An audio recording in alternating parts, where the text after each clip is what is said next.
Born to Build podcast. Welcome to Born to Build, conversations with the builders, founders, and pioneers driving change from the ground up, giving you the tools to build and grow your business. Today I'm chatting with Wayne Ballard of Coastal Kitchens to explore the lessons, challenges, and inspirations behind building a bespoke kitchen business from the ground up. Wayne, welcome. Great to have you on the show. Cool, Sam. Lucky to be here. Let's start at the beginning. Wayne, could you start by sharing a bit about your personal journey? What led you into the world of kitchens and fitted furniture? And how did Coastal Kitchens come to life? Cool. So it started off when I was still at school. I spent quite a lot of time in the garage with my dad building stuff. Mm-hmm. And then I finished school and had to go study a real subject. So I studied marketing. Okay. And through marketing, I landed up getting a job in the clothing industry, and I worked in that industry for 6 months, and I was called into a meeting to ask how things were going, and I was asked the question, "Are you enjoying yourself?" And I was like, "Not particularly." And that was my last day in the clothing industry. Oh, right. So then I went home and had to quickly work out something to do. Mm-hmm. And so I thought, I'm good with my hands. I'm going to get into doing some sort of work, whatever I can get. Mm-hmm. And I did that for about 6 months.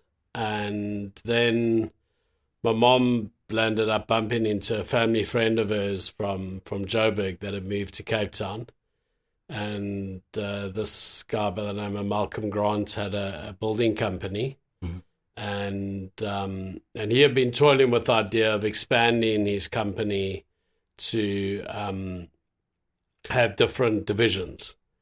So he had another mate that had a plumbing company. Mm-hmm. And so I went and chatted to him, and it turns out I'd actually worked in his shop in Joburg as like a 12-year-old, Oh, nice. cleaning and whatever. So I knew he was. And we sat down and we decided then to start Coastal Building, Coastal Plumbing, and Coastal Kitchens. Okay. So that was the beginning of Coastal Kitchens in 1996. Mm-hmm. And the exciting thing for me was Malcolm was about 12 years older than me, Mm-hmm. and Chris also. So Chris was going to head up the plumbing, Malcolm was going to head up the building, I was going to do the kitchens, but then I would have the business side of things that they would be able to teach me. Right. Yeah. And so we set up Coastal Kitchens. It was a partnership between the three of us, and now Coastal Kitchens was born in 1996. Wow.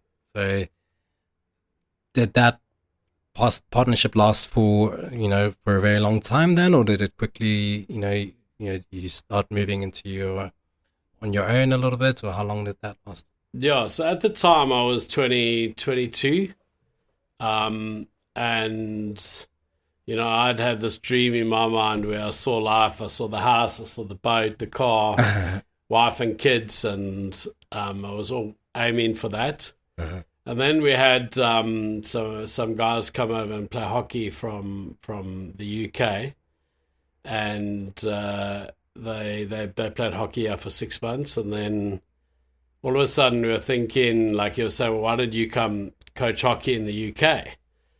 So we're like, that sounds quite interesting.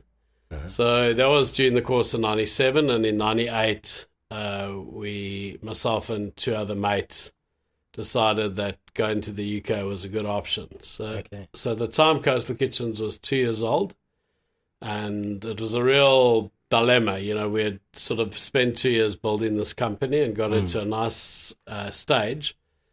But just in my life, it was time to go overseas. I mean, it was never really the plan, but it was the right thing to do at the time. So we dissolved the partnership, and off I went over to the UK to coach hockey. So that was... Okay. And how long was that? How long were you in the UK? So that chapter was like 2.5 years. Mm-hmm. and then came back to South Africa. And was Coastal Kitchen still going on then? Or so did Coastal Kitchen was closed. So when I left, we just closed it. Right. And I came back, and my dad had a mate who had a laboratory equipment business at the time, and he was immigrating overseas. So I looked at this and thought, this could be something different. So I bought that business and ran that for a year, and then realized like I wasn't doing what I loved. And kitchens was what I needed to do. So I sort of got the CC back from the two partners, and I took it over on my own and started up Coastal Kitchens on my own again. Right. So that was probably like 2001 that the second chapter of Coastal Kitchen started. And so what was the vision at that point, and how has that evolved over time for Coastal Kitchens? Look, the vision at that stage was just to build it up and start getting going again. And the vision for the business was just sort of, it just developed where Coastal Kitchens went to from then.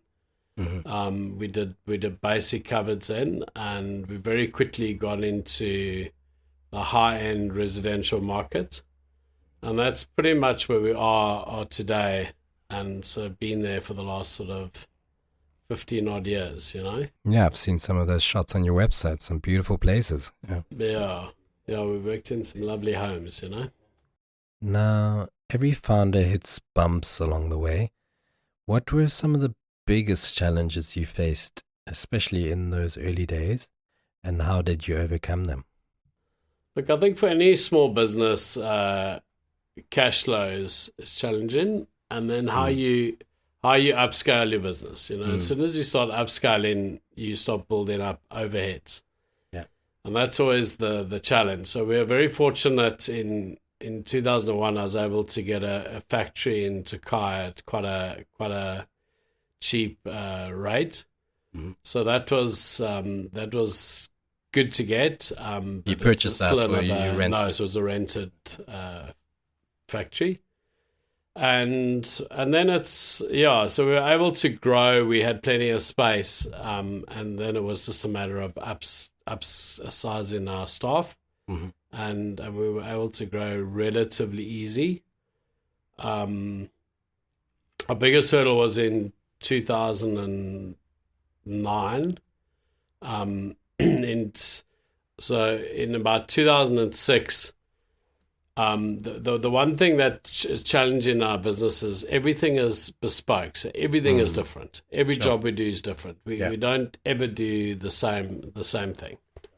So I'd sort of toiled with the idea of coming up with a product that we could produce a number of items in a particular product. All right. And we, with young kids at the time, it was kids furniture was an option. And I had a designer that we worked quite closely with, and we designed a full range of kids furniture. And we opened up a shop to sell the furniture. And I mean, maybe I'd had a chance to go somewhere, but with the 2008-9 financial crisis, our turnover from 2003, 4, 5, 6, it literally doubled every year. 2007, 2008, it stayed off. And then 2009, it just went back the other way down. Like it went half the year before and then half again.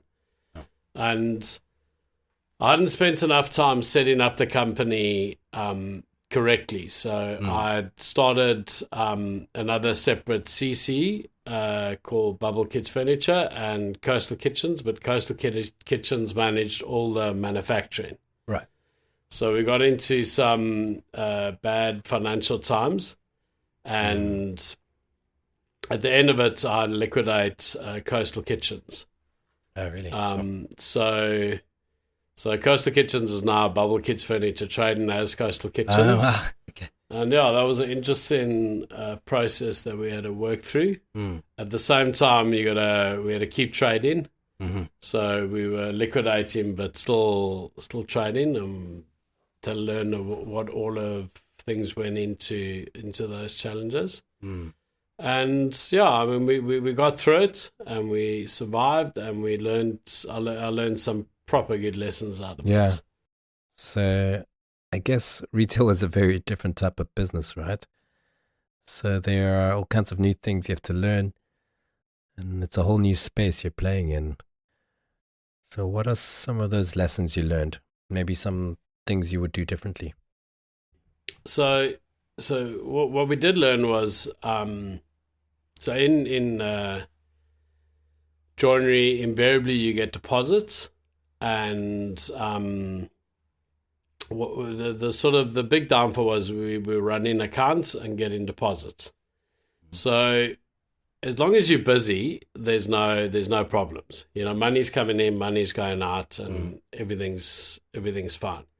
But as soon as the money stopped coming in, what happened was we were basically 3 months behind, because you're getting paid now, you're buying your materials, you're only paying for them at the end of next month. And so we had this cash flow discrepancy that we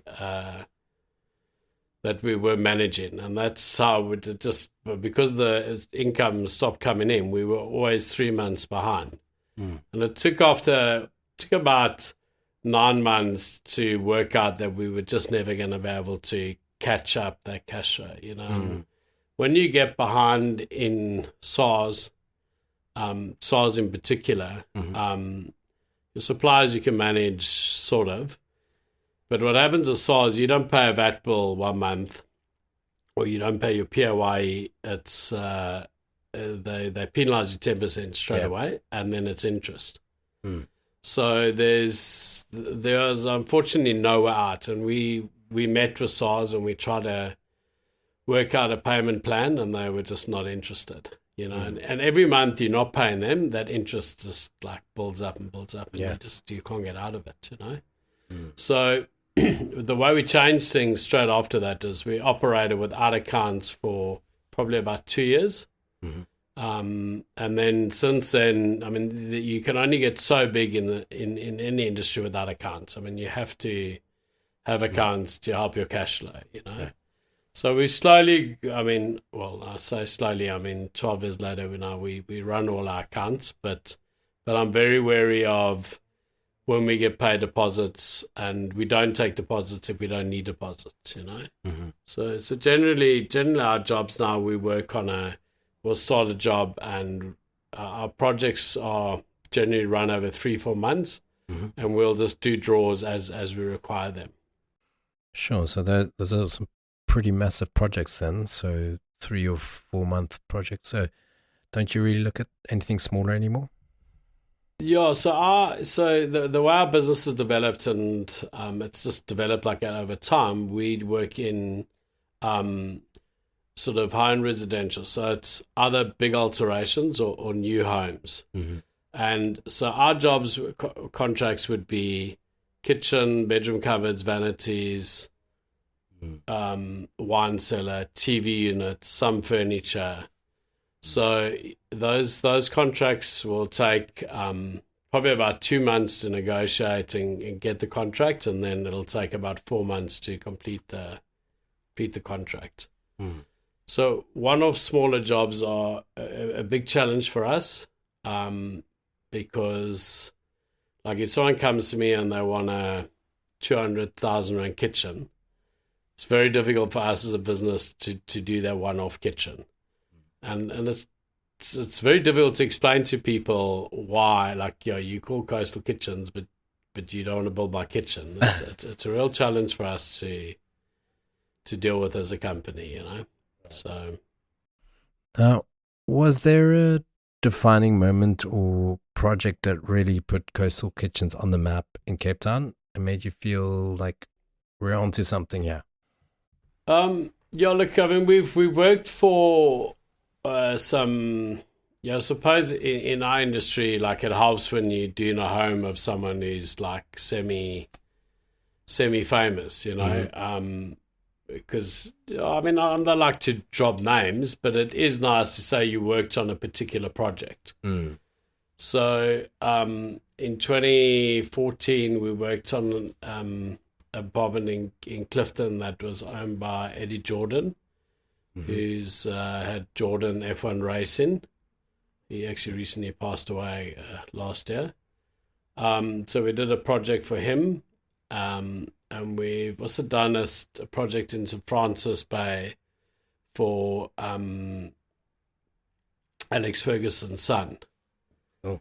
And both these homes, I mean, the apartment is probably worth about 70 million in Clifton, and wow. Alex Ferguson's the house is on the Crom River, is probably in the value now of over 50 million. You know, sure. So those are good projects to work on. Also, what was good about that project, it was we manufactured everything here and sent it up, and it was installed by another company up there. So that was a bit of a challenge for us. It was something different.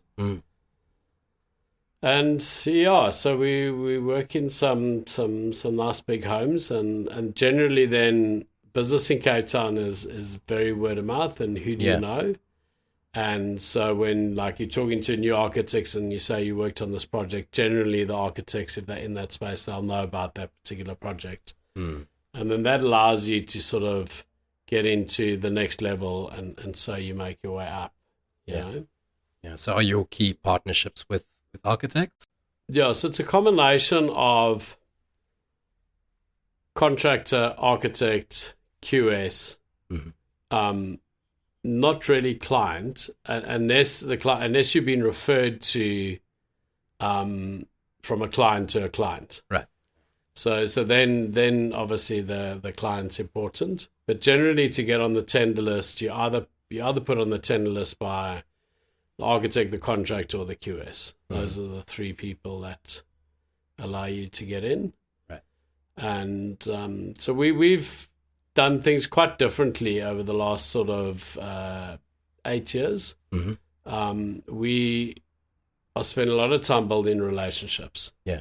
And therefore we have started negotiating a lot of our projects. So we'll either be dealing with someone who we worked with someone they know, okay, and then we will to work direct with them with their design with the architect right from the beginning, which means the project then doesn't go to tender, which is great. Or we do work closely with architects where they want to use us. So what we've done with architects is we spend a lot of time almost doing their work for them, which makes their work a bit easier. And also it allows us to show our expertise. And we meet with a client and they want to come in a room, we can bring our expertise to make sure they get the best dressing room that's going to work the best for them. Craftsmanship seems to sit at the heart of what you do. Could you walk us through your process from sitting down with an architect or a client to delivering a finished kitchen? Yeah, so as I say, it's about a 2-month process. So generally, when they're altering a house or when they are rebuilding a house, it's about a 12-month project, you know, from the time they start breaking ground to when the client moves into the house. So if we can get into a job with a client, the house will start getting built and we will be on the project. And we will then meet with the architect and the client. And the architect generally has got an idea of what they want the project to look like. And generally where everything is going to go. You know, with these days, with all the 3D rendering, like the kitchen will be rendered up right in the beginning. You know? Right. And then we'll bring our expertise into the project to, okay, like maybe this wouldn't be a good idea in the kitchen. Yeah, I know that looks pretty there, but practically that's not going to work. And we will then go through a phase where we do drawings. So the architects will have an idea of where they want what, and they will have a drawing, but we will then get into some working drawings in order to get to the point we can then give a quote to the client, and then the project goes from, okay, they accept the quote. We then do another layer of working drawings, more detailed working drawings. And in that process, about a month is discussing working drawings, sitting down, discussing samples, going to choose stone. Sometimes the architects will do that with a client, or we'll go with a client and choose stone. So, and then once working drawings are signed off, then it's about a 3 to 4 month process of actually building the cupboards, putting them in, job getting finished, all the snags getting done, and then a client moves into the house. What do you think truly sets a bespoke kitchen apart? Are there certain designs or materials? What do you think makes a great kitchen? I think so. So generally, we get bought the concept, so we will then rework that concept to make it practical working kitchen, and then it's the finishes. So the finishes are all going to depend on what the client's budget is. Generally, a kitchen can cost in the value of like 300,000, can cost over $1 million. It's going to have melamine internal carcasses. The melamines today are so good that you really got to think about why you would want to put anything other than melamine inside the cupboard. Right. They also have a great color range of melamines nowadays. The hardware, the runners and the hinges, we're very fortunate that we have quite a few European companies in South Africa that we buy their hinges and runners. Mm-hmm. And then, you can start doing solid wood drawer boxes with dovetail joints. Like if a client's got a love for wood, then we have that discussion, because that is quite nice to open a drawer, see solid timber with dovetails and little details. Yeah. But the client's got to want to they appreciate that stuff. Otherwise, it can just cost a lot of money for very little effect. And the finishes on the doors, generally a lot of kitchens are sprayed. Mm-hmm. But there are some other very good products out there that come in from Europe that if you want a Pacific look on doors, the sort of fake wood products these days are so brilliant that you could certainly use that instead of wood, and no one would know the difference. Okay. So the fake wood products are amazing. They have texture in them, so when you feel the fake wood, you'll feel that the knot in the wood. You'll be able to feel it. Yeah. And then stones, tops these days. There's a big push. People really want something different, So generally, granite and marbles are becoming a very well used product these days, because people want their stuff to look different. And then it's a bit challenging because marbles are not very durable and they're not very good for kitchens. They stain easy. They're very porous, and so the journey is so client dependent, and architect design dependent, and every job we do, we got to start this process. And is there any job or project that stands out besides the names you dropped? Maybe a specific project that you're really proud of? So I'll think about that one while I tell you about a new project that we're busy with. There's a kitchen in Hout Bay. That it's for a client from Holland, and the kitchen is going to have, they love their wood, they love their timber. They've got a few homes around the world, and so the nice thing is the client knows what she wants. Okay. And we just replicate him, but it's going to be a very cool project. It's a lot of solid walnut inside the kitchen. Brass. The drawer fronts will be brass with aged effects on the brass. So that's quite an exciting project that I think is going to be cool to get right. It's you look at it and it's quite simple, but to get simple things right is you got to know your stuff. Right. So. And are you using other homes as kind of like a template for how you're going to do this one? Is it similar designs? So she's got a very good idea through an Italian kitchen company that she's used on two of her other homes. And like, she knows what she wants. Like, Wayne, this is more or less what I want, you know? So it's been quite an interesting time with her, because I've challenged her on certain things, and but generally she knows what she wants, you know? Right. So, but I do then tell them that in these European kitchens, you're put in a box, because if you want our kitchen, it's going to be either 500 carcass or 600 carcass, and they build the kitchens up like almost on a modular basis, where in South Africa, things are designed bespoke to a house, you know. So we'll build a cupboard 563 millimeters wide, you know, because that's what it works in the space. Yeah. And then we did a project for a client out at the Water Club, which is just next to the waterfront. So they're apartments, and they overlook. It's got its private yacht basin in front of it, and that is probably. I'd say it was certainly my most favorite project, and that project is now 6 years old, and I still take clients back to it. It's we spent hours with this client detailing and designing and back and forth, and she moved into a house literally the night before lockdown, and she just absolutely loves her house, and doesn't mind you coming back to show this. She's like, whenever I've asked her if I can bring clients around, like, she's there.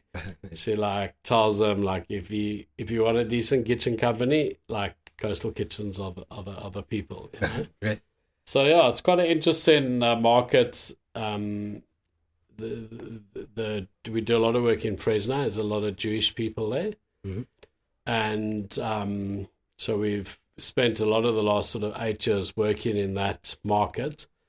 And yeah, it's been good. It's kept us on our toes. You know, you can't get it wrong there. You know, you need to make sure, with such a small community like that right. If you're going to work in there, you've got to nail your projects, and you've got to get them right and finish them properly. You know. Yeah. So you got the benefit of the word of mouth referrals, but then also if something goes wrong, it's the same effect, or the other way. Yeah. When a client phones in and says a door's not right, you get in the car and you go fix it. You know. Yeah.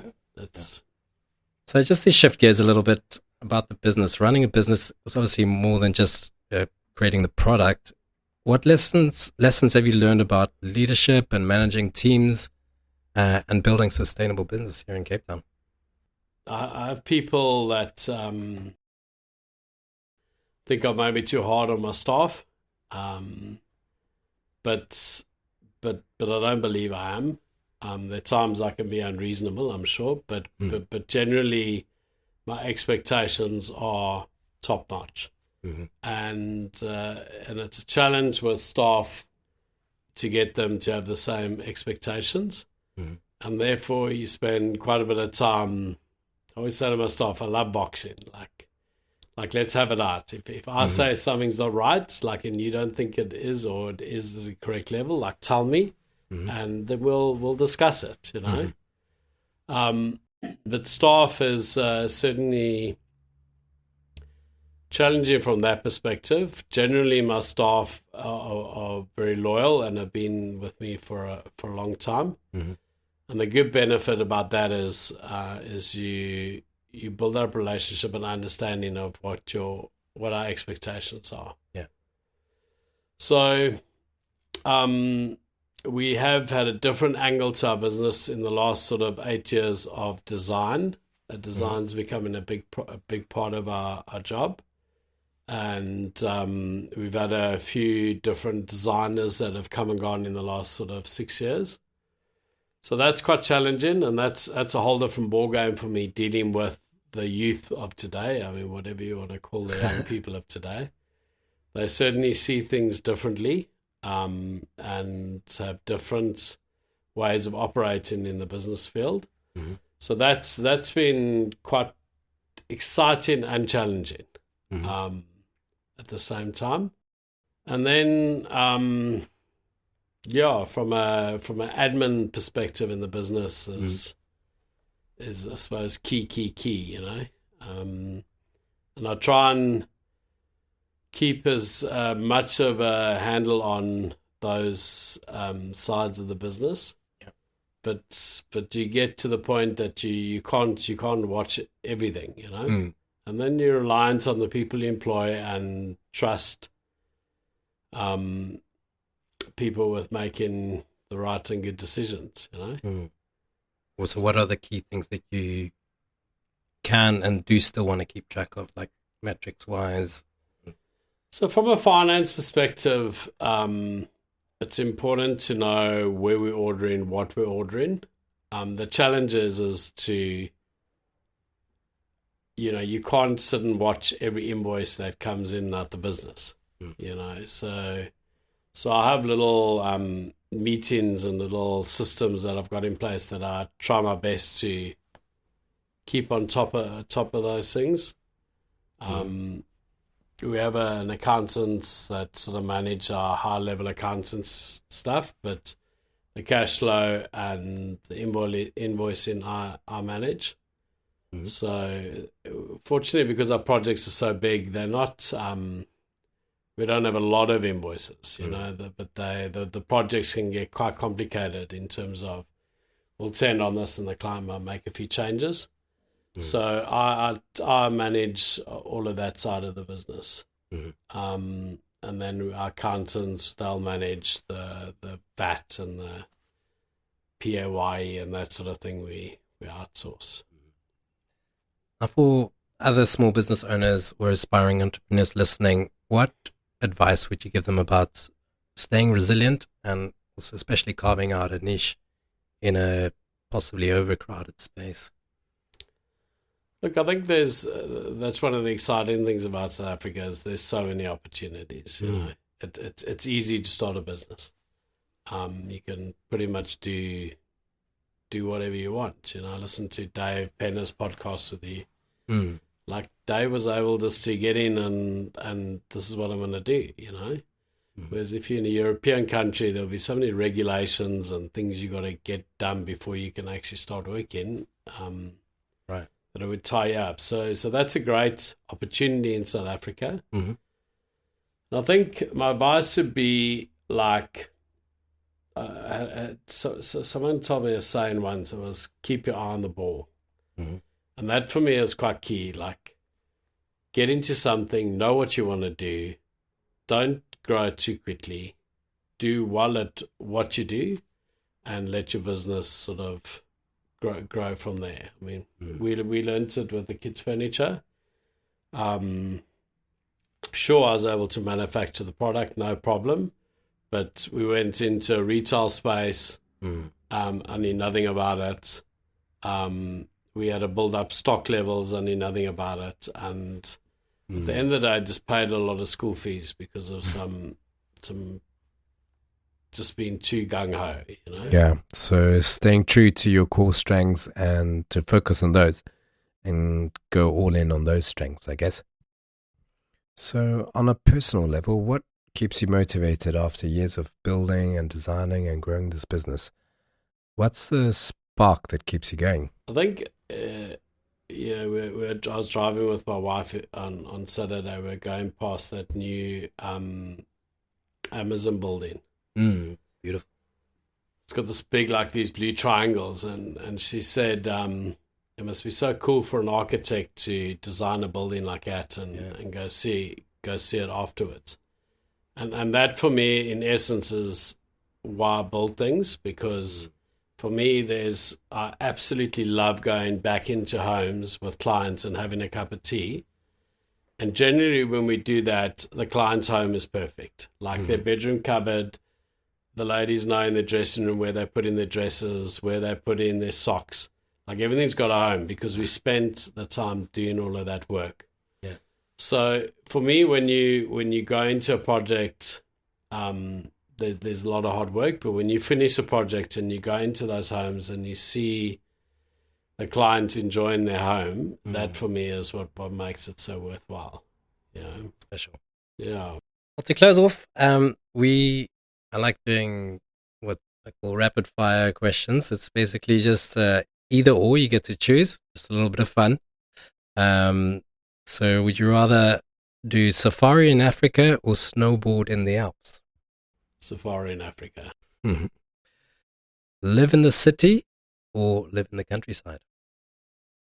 In the country with a river. Why the river?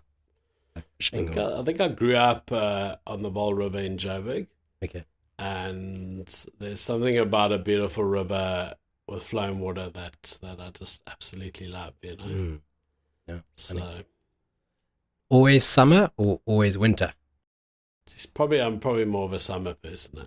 And the last one, visit every country or go to space once? Visit every country. No interest in space. Great. Well, thank you so much, Wayne. It's been really fun getting to know your business. Really great insights. If you're interested in checking them out, it's coastalkitchens.co.za, but with a dash, I found out. Because if you do it without the dash, I think you end up in KwaZulu-Natal. And there's another Coastal Kitchens. Story that on its own, yeah. Okay. We'll hear that story some other time. Yeah, cool. Well, Sam, thanks so much for having me. It's been great chatting. If you've been enjoying Born to Build, please take a moment to rate the show on your favorite podcast app. Your support helps more people discover it and keeps the conversation growing.